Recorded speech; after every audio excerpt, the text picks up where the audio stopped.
The parameters document under priest workload enumerates a few tasks that pastors are required to do. The first of which is leadership for evangelization. So what does this mean? Leadership for evangelization.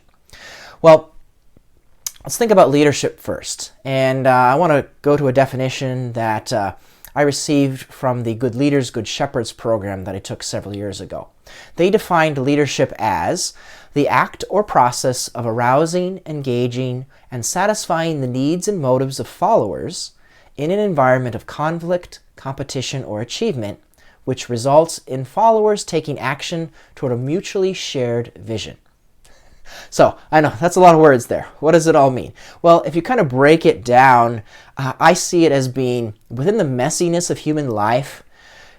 A leader is someone who leads other people to act based upon a shared vision. To be a leader is to unite someone to a vision. And for us in particular, to unite everyone to the vision of Christ.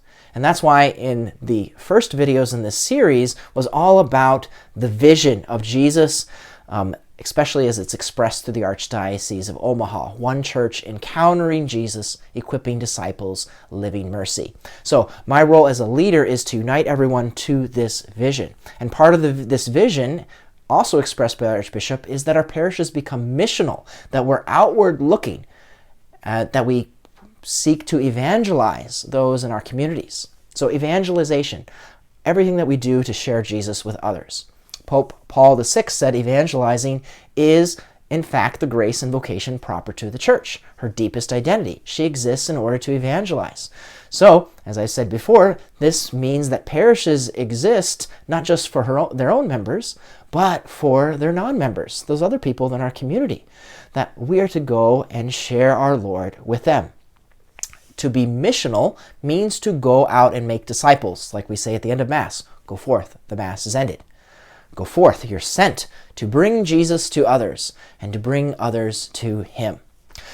But the question is that when you hear this term evangelize, do you feel like you know what you're supposed to go and do? I would say that most Catholics, even the most committed of Catholics, don't always realize what it means to evangelize. What about for yourself? Do you feel comfortable evangelizing? Do you feel like you're being taught how to do it?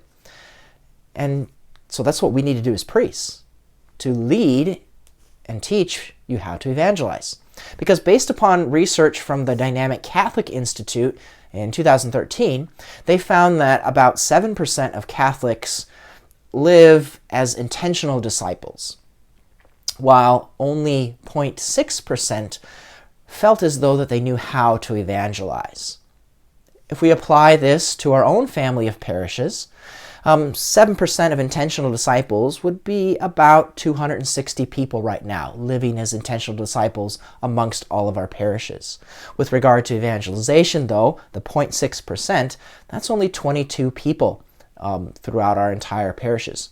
Would you consider yourself to be part of those 22, where you know how to evangelize, you're motivated, and you go forth and do it?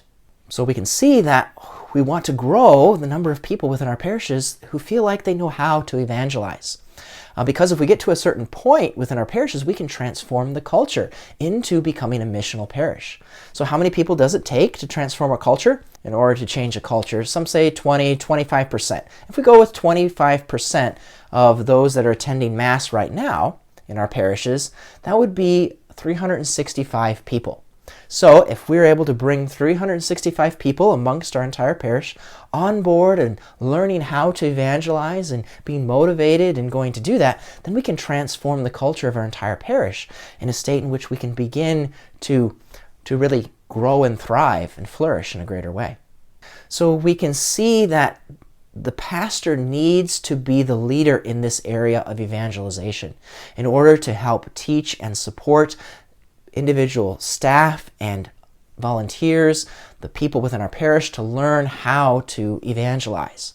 And so this is a very important that it can't just simply be an afterthought for the leadership of the priest, but really needs to be incorporated into what a priest is actively doing each day.